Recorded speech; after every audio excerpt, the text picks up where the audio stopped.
Dalam dunia ini, kita akan diuji dengan pelbagai dugaan yang bakal menentukan perjalanan hidup kita. Setiap langkah perlu diatur dengan kemas agar tidak terjatuh ke lembah yang lebih gelap. Setiap manusia ada jalan cerita yang berbeza. Setiap yang hidup pasti akan diuji dengan kejayaan dan juga kegagalan. Kita yang harus melawan setiap godaan dan rintangan agar kita dapat menemui jalan yang sebenar. Dan setiap ujian yang dihadapi hanyalah untuk menjadikan kita hamba yang lebih taat dan patuh kepada Sang Pencipta. Ini adalah ujian yang aku alami dan ini adalah kisah aku.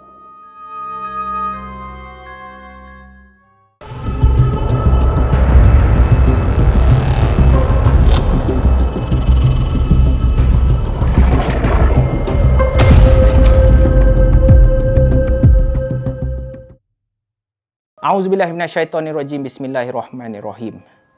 Pada malam ni aku ingin kongsikan sedikit pengalaman hidup aku, apa yang aku dah hadap sepanjang 30 lebih tahun aku hidup ni. Sejak di bangku sekolah aku boleh katakan, sejak aku berada di tingkatan 1, aku merupakan salah seorang pelajar yang teruk dibuli. Aku pernah dipukul oleh 8 orang pelajar sehingga kan aku pernah cium kaki salah seorang yang buli aku ni semata-mata untuk aku dapatkan balik duit belanja aku.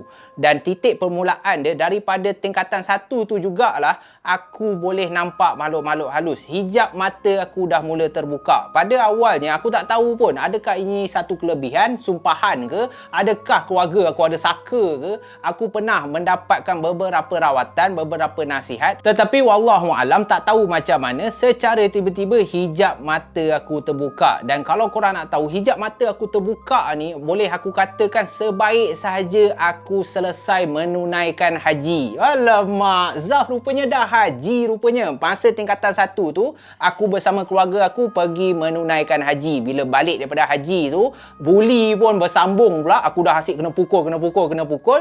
Tiba-tiba hijab mata terbuka. Dan bila hijab mata terbuka ni, pelbagai pengalaman lah yang aku dah alami. Pontianak dekat dalam rumah, pocong naik dekat belakang, apa semualah. Segala makhluk halus yang korang takut tu, aku dah pernah nampak dah. Dan kalau korang nak tahu benda yang paling seram yang aku tak nak nampak dah, adalah nenek kebayan. Dah 2-3 kali dah aku nampak nenek kebayan. Memang takut gila. Tetapi bukan itu yang aku nak kongsi dengan korang. Apa kelebihan, apa kebaikan bila mata hijab terbuka ni? Bila mata hijab terbuka, bila hijab mata kau terbuka, dahulunya aku pun sama juga macam korang yang mana mempersoalkan benda ni. Pergilah tutup.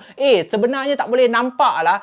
Aku tak minta pula. Aku dah pernah lah pergi jumpa ustaz lah. Aku dah pernah nak suruh tutup balik lah. Paling lama pun 6 bulan. Lepas tu dah mula nampak balik. Bukannya aku tak usaha. Tetapi aku nak ceritakan dengan korang kebaikan di sebalik hijab mata terbuka ni. Sebab pada tahun 2014, selepas aku dah dibuli kat sekolah dulu, aku tak tahulah aku boleh nampak ni disebabkan aku trauma ke, disebabkan aku kena buli dengan teruk ke, wallahualam. Tetapi apa yang aku boleh bagi tahu korang, dah macam-macam jenis manusia, dah macam-macam jenis perangai orang dah aku nampak. Ada yang sebab hasad dengki santau orang, ada yang disebabkan nak lariskan perniagaan pakai pelaris, ada juga tu di kalangan ahli keluarga sendiri ada yang membela semata-mata untuk apa? Untuk menjatuhkan adik-beradik yang lain. Allahu Akbar. Dah macam-macam jenis orang, dah macam-macam jenis perangai dah aku jumpa. Tetapi apa yang lagi menyeramkan bagi diri aku sendiri bukanlah penampakan makhluk-makhluk halus ni, tetapi bila kau tengok perangai sesetengah manusia yang berkelakuan lebih teruk daripada syaitan. Sebab apa? Sebab kau terlalu ikut hawa nafsu kau. Pernah aku ceritakan dekat konten aku yang sebelum ni juga,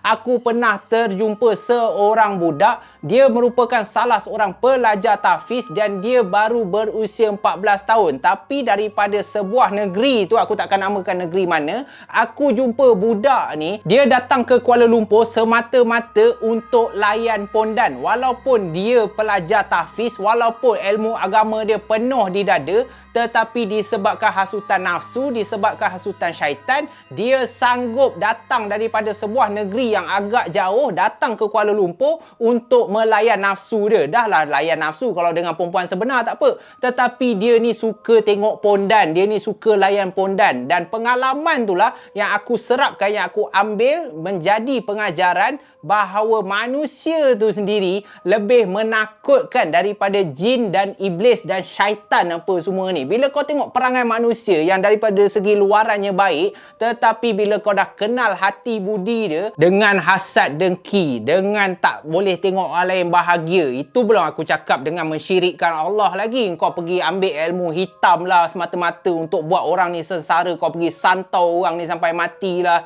itu lagi menakutkan. Dan pada malam ni, salah satu pengalaman yang terjadi dalam hidup aku berlaku pada tahun 2014 guys.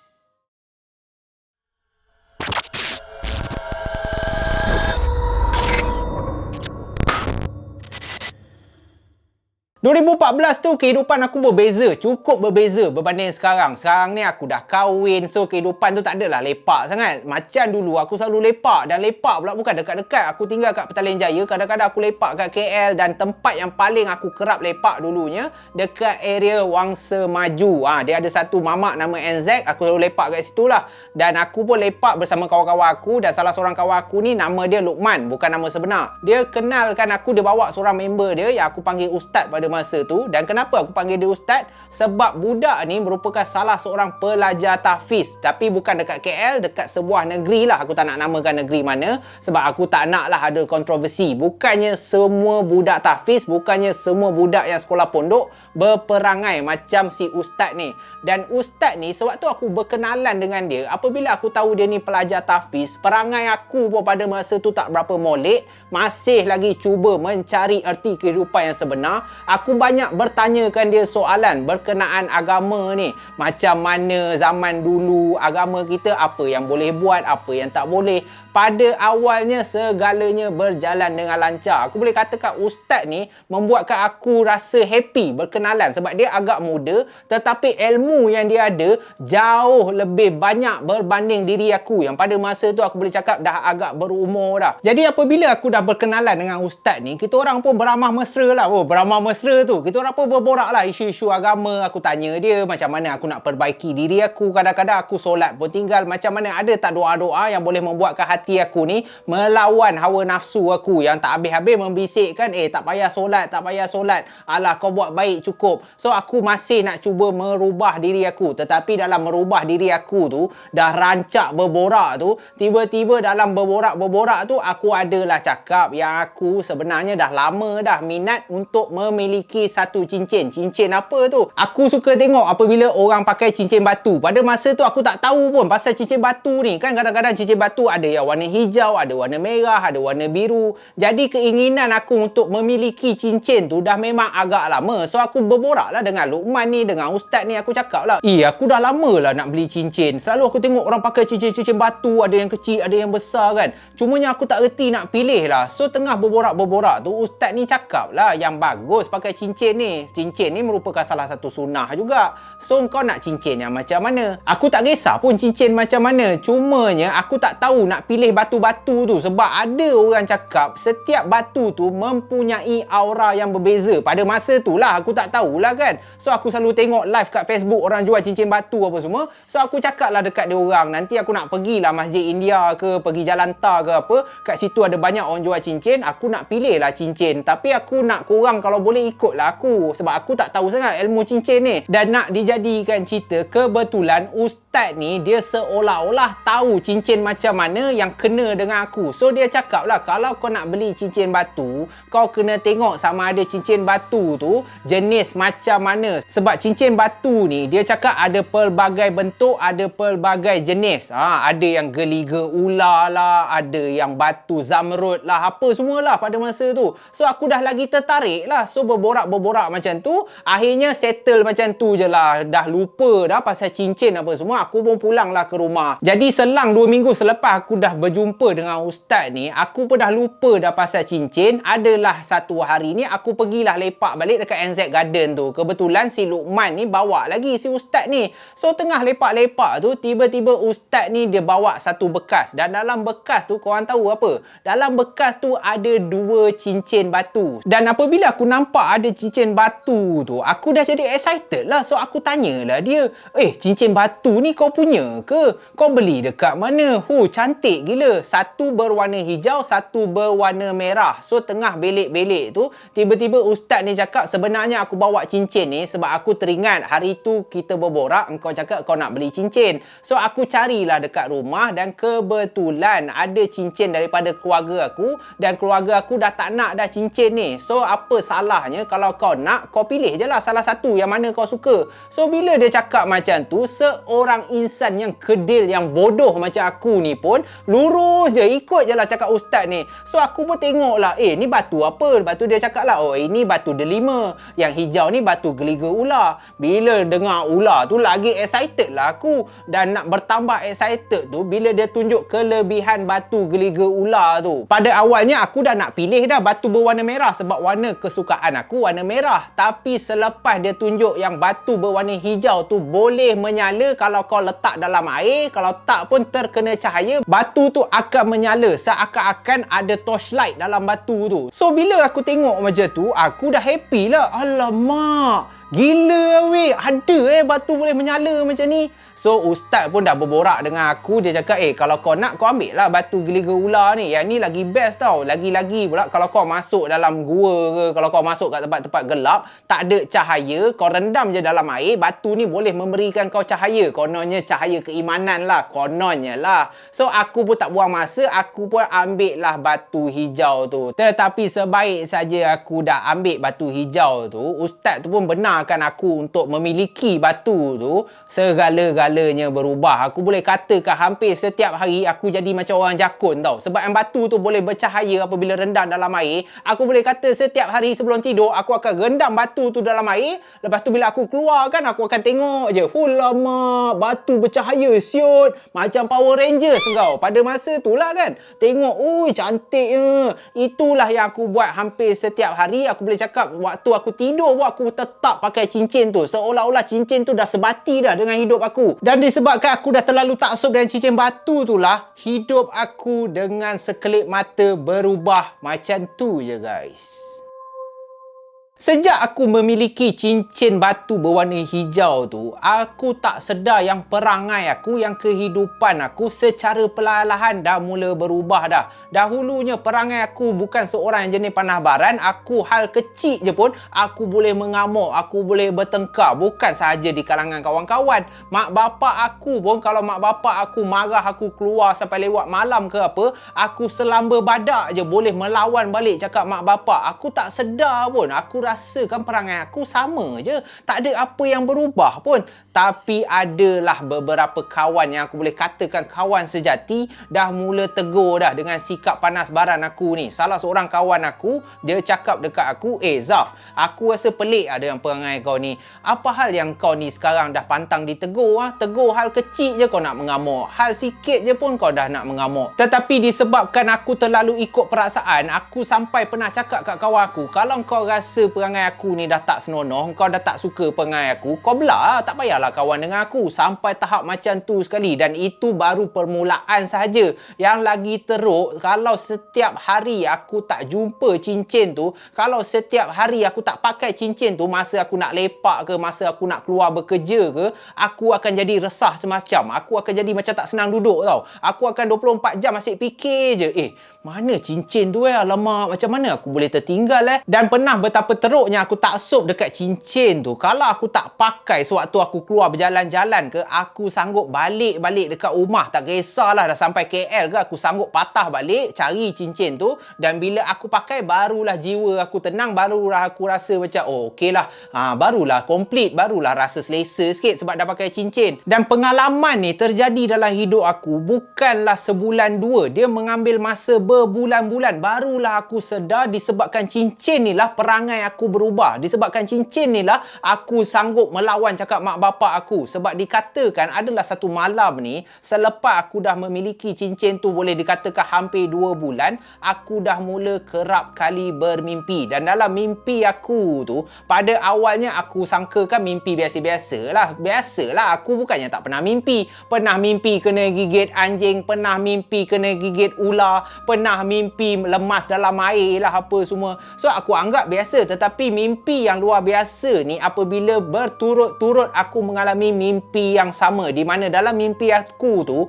aku didatangi oleh seorang wanita yang berpakaian seolah-olah seorang puteri. Dan dalam mimpi aku tu wanita ni akan datang bersama adik-beradik dia yang lain dan akan memerhati aku yang sedang terbaring, yang aku sedang tidur tu. Akan ada 3 puteri datang kan, dia pakai macam puteri lah, memang cantik gila dan tak menakutkan pun. Tetapi berturut-turut, malam pertama dia datang dalam mimpi aku sama juga, dia senyum tengok aku.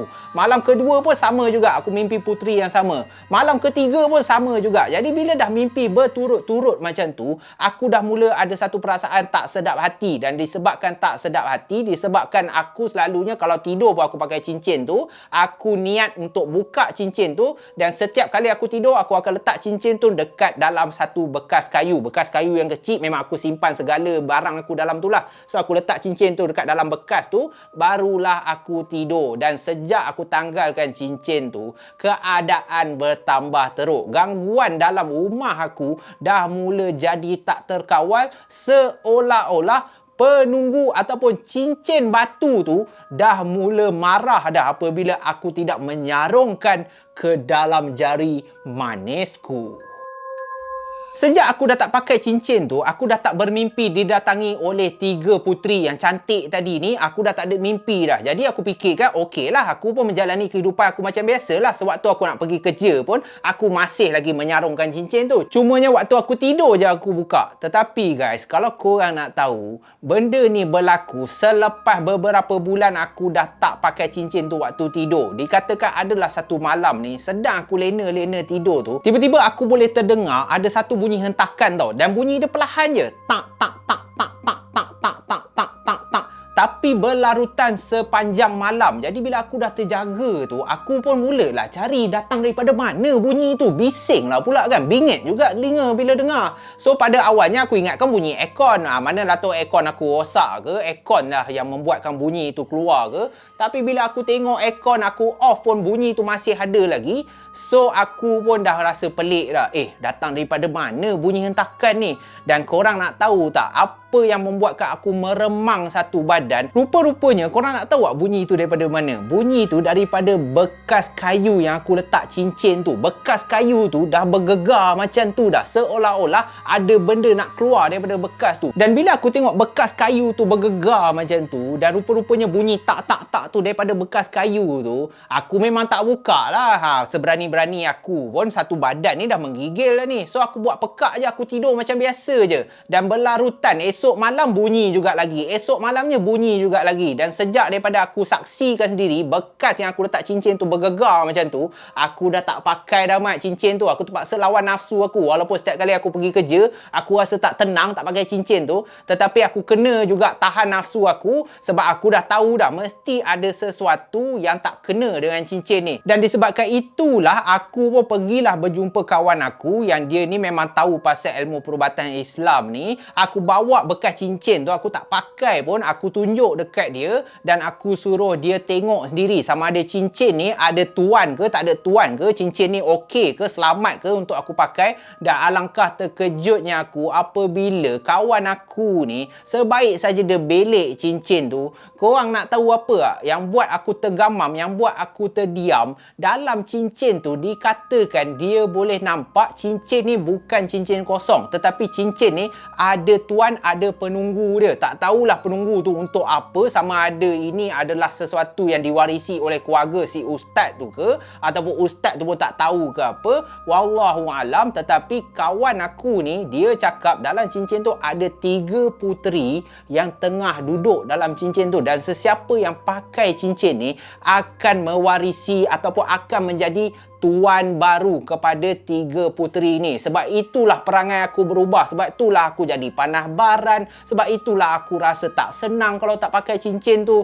Jadi aku tanyalah kawan aku ni, apa yang patut aku buat? Bolehkah aku pakai? Bolehkah aku simpan? Dia nasihatkan aku, kalau boleh pergilah buang cincin ni, tak payahlah pakai. Sebab dia takut kalau aku masih lagi nak pakai cincin tu, aku masih lagi nak simpan cincin tu, nanti akan memudaratkan diri aku sendiri. Baru pakai kejap pun aku dah jadi panah baran, aku dah sanggup melawan cakap mak bapak aku. Lepas tu beberapa jenis gangguan, mimpi puteri apa semua. So dia nasihatkan aku, kalau boleh biarlah dia ambil cincin tu dan dia akan buangkan dengan cara yang selamat. Jadi aku pun tak lawan cakap dia, sebab aku pada masa tu aku tak tahu apa pun. So aku biarlah kawan aku yang pandai ilmu perubatan ni ambil cincin tu. Dan disebabkan aku tak puas hati punya pasal, aku rasa yang hidup aku dah di game oleh si ustaz ni tadi. Hidup aku dah dihancurkan oleh ustaz ni. Kalaulah kau tahu cincin tu ada penunggu, kalau kau tahu cincin tu tak elok untuk aku, sampai hati kau kasih cincin ke aku kan. So aku pun pergilah berjumpa balik si ustaz ni dengan pertolongan kawan aku si Luqman ni.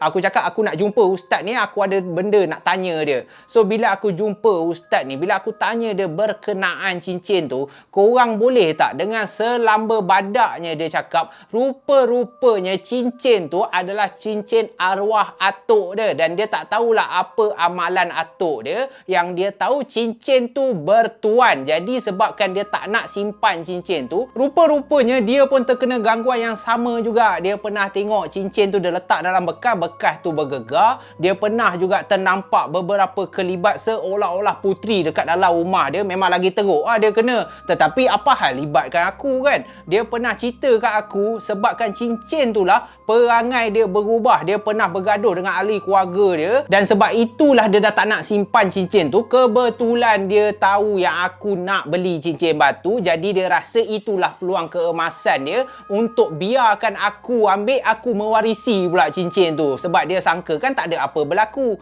Jadi bila aku dengar macam tu, memang dekat NZ Garden, memang dekat mamak tu lah si ustaz ni makan maki lah kan. Memang dekat situ jugalah aku maki dia bertubi-tubi. Aku cakap, engkau ni memang bangsat lah. Engkau dah tahu benda ni dah ada benda, kau pergi buang lah. Sial, yang kau kasih aku apa hal?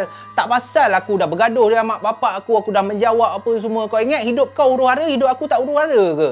So lepas dah bergaduh macam tu, aku pun dah lama dah tak jumpa ustaz ni. So aku dengar daripada mulut kawan aku si Luqman ni, rupa-rupanya Luqman ni pun dah tak berkawan dah dengan ustaz ni. Sebab apa pula? Apa kena mengena Luqman pula kan? Luqman cakap ustaz ni dia boleh katakan dah macam tersesat sikit. Maybe lah dia taksub sangat belajar ilmu agama sampai terbawa-bawa. Jadi pegangan dia tu dah tak tahu ke arah mana dah. So aku tanya Luqman ni, apa yang kau yakin dia ni sesat? Luqman cakap, pernah lah satu hari tu dia lepak lah dekat rumah si ustaz ni, berborak pasal isu agama lah. So Luqman ni tanya ustaz ni, aku nak tanya kau lah ustaz, katalah kan nanti dekat akhirat nanti kan, sewaktu timbangan mizan tu nanti, kalau berat ke arah dosa, kita akan masuk neraka, betul tak? So ustaz tu pun cakap lah, betul. Kalau kita berat ke arah pahala, kita akan masuk syurga, betul tak? Ustaz tu mengiyakan lagi. Ustaz tu cakap, betul lah macam tu. Tapi katalah kan penimbang tu nanti, pahala sama berat dengan dosa, kita akan masuk neraka ke kita akan masuk syurga? Korang nak tahu ustaz ni jawab apa? Ustaz ni boleh jawab dekat Luqman, oh itu senang je, aku dah tahu dah jawapan dia. Katalah kan penimbang dosa sama berat dengan pahala, kita tak akan masuk syurga, kita tak akan masuk neraka. So Luqman ni dah jam dah. Kalau kita tak masuk syurga, kita tak masuk neraka, dah kita pergi ke mana kan? Dia boleh cakap dengan penuh confidentnya yang konon-kononnya ilmu agama dia tu dah level tinggi, dia dah pandai sangat. Dia cakap kalau penimbang tu sama berat, kita akan pergi ke suatu tempat ni. So Luqman tanyalah dia, tempat ni untuk apa? Tempat ni dia tak macam syurga, dia tak macam neraka pun. Tetapi tempat ni dia kosong je, dia tak ada apa. So siapa yang penimbang tu sama berat, dia akan lepak je dekat situ. Jadi Luqman ni tanyalah, kau ni aku tak pernah dengar pun. Yang aku pernah dengar syurga neraka je. Mana ada lagi satu tempat? Dan itulah ustaz tu cakap, ada lagi satu tempat ni untuk orang yang pahala dengan dosa sama. So kau duduk je lah kat situ, tak ada buat apa, kau stone je lah macam tu kan. Dan disebabkan jawapan ustaz tu macam tu lah, Luqman ni dah tak yakin dah untuk minta khidmat nasihat ke, untuk mempersoalkan daripada segi agama ke. Sebab Luqman ni takut kalau-kalau akidah dia pun sama terpesong dengan si ustaz ni. Jadi disebabkan perangai dia macam tu lah, kita orang dah tak berhubung dah dengan si ustaz ni. Dan sejak kita orang dah tak berkawan dengan ustaz ni, satu saja pengajaran yang kita orang belajar daripada pengalaman ni. Jangan mudah menilai orang, jangan percaya disebabkan dia seorang ustaz, disebabkan dia pakai jubah, dia pakai songkok, disebabkan dia belajar tahfiz, ilmu agama dia tinggi, engkau boleh percaya bulat-bulat. Kadang-kadang engkau kena cari jawapan kau sendiri, engkau kena bertanya, kau kena rajin bertanya, kau kena rajinlah cari jawapan daripada Quran ke, daripada sunnah ke, daripada orang-orang lain yang lebih berilmu daripada kawan kau ni, supaya engkau boleh mempertimbangkan sama ada jawapan dia baik ataupun buruk, sama ada kehidupan kau selepas ni akan melalui jalan yang benar ataupun jalan yang salah, guys.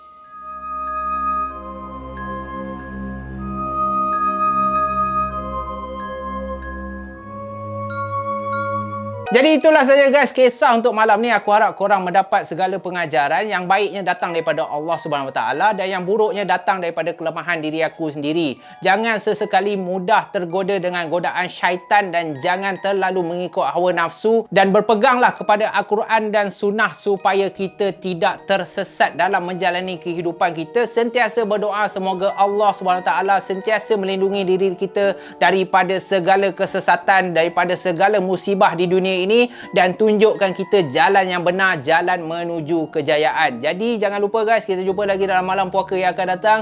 Stay safe, stay healthy guys. Assalamualaikum warahmatullahi wabarakatuh guys. Ciao.